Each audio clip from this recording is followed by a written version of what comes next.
സംശുകുരികൾ നമ്മുടെ കടന്നു വരികയാണെങ്കിൽ നമുക്ക് ആഫ്റ്റർനൂണിൽ നമ്മൾ നിശ്ചയിച്ചിരിക്കുന്ന പരിപാടിയുടെ we can continue with the rest of the proceedings. നേരത്തെ മുഹമ്മദ് നബി സല്ലല്ലാഹു അലൈഹി വസല്ലം തങ്ങളെക്കുറിച്ച് മുൻഷി സൂചിപ്പിക്കുകയുണ്ടായി. മഹാത്മാഗാന്ധി അതുപോലെ പലരും ഈ ഭൂമിയിൽ കടന്നു പോയിട്ടുണ്ട്.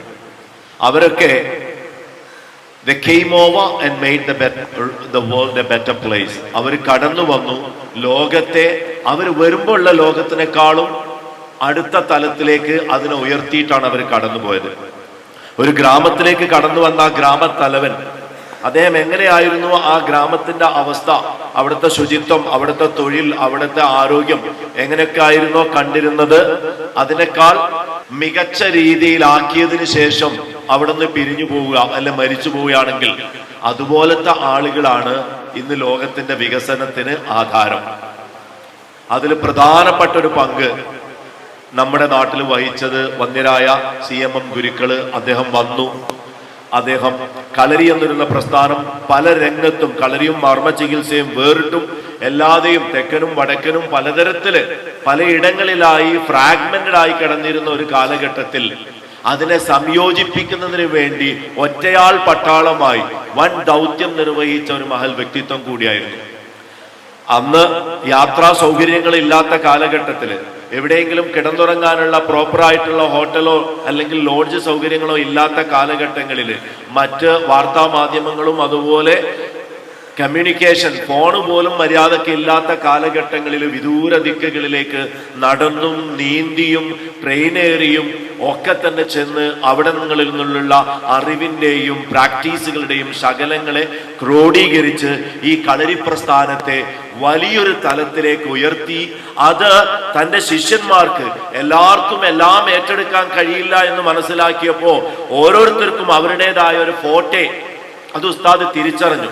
മനുഷ്യർക്കൊക്കെ ഒരു ഡിസ്റ്റിങ്ക്റ്റ് ഫോട്ടോയുണ്ട്, ഓരോരുത്തർക്കും പ്രത്യേക കഴിവുകൾ അള്ളാഹു നൽകിയിട്ടുണ്ട്. അത് ഉസ്താദ് മനസ്സിലാക്കിയിട്ടാണ് ശിഷ്യന്മാരിൽ പലർക്കും അവർക്ക് ഏറ്റവും ചെയ്യാൻ പറ്റുന്ന കാര്യം അവർക്ക് പ്രത്യേക പരിശീലനം നൽകി അത് കയ്യിലേൽപ്പിച്ചു. അങ്ങനെ പലരിലേക്കുമായി ഇത് കൈമാറിയിട്ടാണ് വന്ദ്യരായ CM ഗുരുക്കൾ ഉസ്താദ് അദ്ദേഹം നമ്മിൽ നിന്ന് വിട പറഞ്ഞു പോയത്. എന്തുകൊണ്ടും കളരി പ്രസ്ഥാനത്തെ മറ്റൊരു തലത്തിലേക്ക് ഉയർത്തുകയും ക്രോഡീകരിക്കുകയും ഒരു മാലയിൽ കോർക്കുകയും ചെയ്തിട്ടാണ് അദ്ദേഹം കടന്നുപോയത്. പക്ഷെ നമ്മൾ ഇപ്പൊ ചിന്തിക്കേണ്ടത് അത് ഏറ്റുവാങ്ങിയിട്ടുള്ള ആ ബെയ്റ്റൻ, റിലേ ഓട്ടങ്ങളിലെ ബെയ്റ്റനെ പോലെ അവരിൽ നിന്ന് നമ്മൾ ആ ബെയ്റ്റൻ, ആ വടി ഏറ്റുവാങ്ങിയിട്ടുണ്ടെങ്കിൽ നമ്മൾ ഏറ്റുവാങ്ങിയ ആ രംഗത്തെ നമ്മൾ അടുത്ത തലത്തിലേക്ക് ഉയർത്തിയിട്ടുണ്ടോ എന്ന് അവരുടെ ഓരോ ശിഷ്യന്മാരും ഓർക്കേണ്ട സമയം കൂടിയാണിത്. ഉസ്താദ് ചെയ്തതിന്റെ അപ്പുറത്തോട്ട് ഇതിനെ കൊണ്ടുപോകാൻ കഴിഞ്ഞിട്ടുണ്ടോ? ഇതിൽ കൂടുതൽ റിസർച്ച് ചെയ്യാനും അറിവിനെ വർദ്ധിപ്പിക്കാനും പുതിയ ഐറ്റംസ് കൊണ്ടുവരാനും ഒക്കെ നമുക്ക് സാധിച്ചിട്ടുണ്ടോ എന്നുകൂടി ചിന്തിക്കണം. അതുകൊണ്ട് പുതിയ തലമുറയോട് പറയാനുള്ളത്, നിങ്ങൾ ഏറ്റുവാങ്ങുന്ന ഈ ടോർച്ച്, ഈ ദീപശിഖ ഇതിലേറെ ശോഭിതമായി പ്രകാശിക്കണം. അങ്ങനെ വേണമെങ്കിൽ പുതിയ ആധുനിക യുഗത്തിലുള്ള, കാരണം കളരി എന്ന് പറഞ്ഞത് മാർഷ്യൽ ആർട്സിന്റെ മദറാണ്.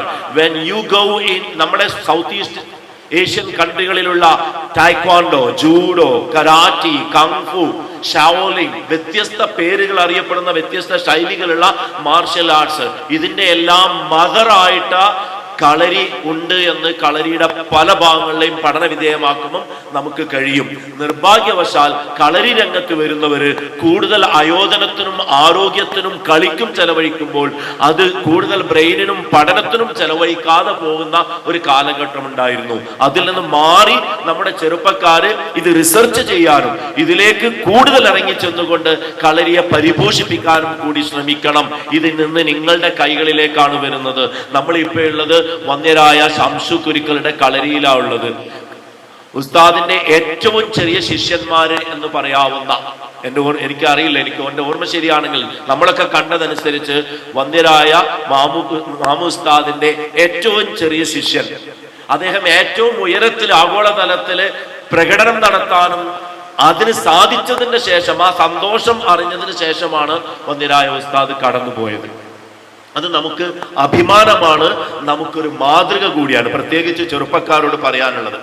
എൻ്റെ മകൻ ജൂജിത്സു എന്ന് പറയുന്ന ഒരു മാർഷൽ ആർട്സ് ഓസ്ട്രേലിയയിൽ അതിന്റെ സെന്റർ നടത്തുകയും അതിന്റെ ടൂർണമെന്റിൽ പങ്കെടുക്കുകയും സ്റ്റേറ്റിനെ, ക്വീൻസ്ലാൻഡ് എന്ന് പറയുന്ന ഓസ്ട്രേലിയയിലെ വലിയൊരു സ്റ്റേറ്റാണ്, ആ സ്റ്റേറ്റിനെ പോലും പ്രതിനിധീകരിച്ചുകൊണ്ട് അതിന്റെ രംഗത്ത് പ്രവർത്തിക്കുന്ന ആളാണ്. പക്ഷെ ഞാൻ പറയുന്നു, അവനോട് ഞാൻ പലപ്പോഴും കളരിയെ കുറിച്ച് പറയുമ്പോൾ അവന് പലതും ഉൾക്കൊള്ളാൻ സാധിക്കാറില്ല. കാരണം അവന്റെ മുമ്പിൽ കാണുന്നത് വെള്ളക്കാര് പരിശീലിക്കുന്നത്, കൂട്ടുകാർ ചെയ്യുന്നതൊക്കെ തന്നെ പുതിയ മോഡേൺ മാർഷൽ ആർട്സാ.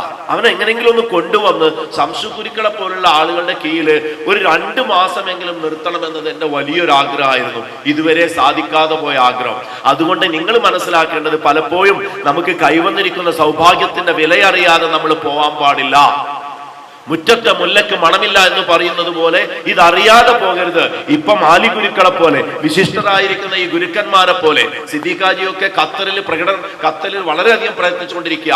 അങ്ങനെ ഒരുപാട് പ്രായം ചെന്ന ഗുരുക്കന്മാരടക്കം നമ്മളെ കൂട്ടത്തിൽ ഇപ്പൊ ഉണ്ട്. അവരിൽ നിന്ന് അവരുടെ അറിവിന്റെ മുത്തുകള് അങ്ങ് പോയി പോകുന്നതിന് മുമ്പേ സ്വായത്തമാക്കുകയും അതിന് അടുത്ത ലെവലിലേക്ക് കൊണ്ടുപോവുകയും ചെയ്തുകൊണ്ട് ഈ കളരി രംഗത്തിന്റെ ഈ ദീപശിഖ വഹിക്കുന്നവരായിട്ട് നിങ്ങൾ മാറണം. നമ്മൾ കാണുന്നുണ്ട്, ഒരു കാലത്ത് ഇന്ത്യയെ പ്രതിനിധീകരിച്ചുകൊണ്ട് ലോകരാജ്യങ്ങളിൽ പ്രകടനം നടത്തേണ്ടുന്ന കുട്ടികളാണ് ഇന്ന് ഈ സദസ്സിൽ ഇരിക്കുന്നത്. ആ സന്തോഷം അറിയിക്കുകയാണ്. ഇൻഷാ അല്ലാഹ് നമുക്കതിന് സാധിക്കുമാറാവട്ടെ. നമ്മുടെ ഈ വേദിയെ ധന്യമാക്കിക്കൊണ്ട് നമ്മുടെ കൂടെയുള്ളത് വന്യരായ ആലി ഗുരുക്കളുണ്ട്, രാമചന്ദ്രൻ ഗുരുക്കളുണ്ട്, അതുപോലെ തന്നെ സുരേഷ് മാസ്റ്റർ. ഇവരുടെ ഒരു ചെറിയ ആശംസകൾ കൂടി നമ്മൾ ശ്രവിച്ചതിന് ശേഷം ഇന്നത്തെ അവാർഡ് ദാനത്തിലേക്കും പ്രകടനങ്ങളിലേക്കും ഒക്കെ നമ്മൾ കടക്കുകയാണ്. വളരെ ഹൃദ്യമായി കാര്യങ്ങളെ തീർത്ത് നമുക്ക് ഇവിടെ നിന്ന് സന്തോഷത്തോടു കൂടി പിരിഞ്ഞു പോകാം.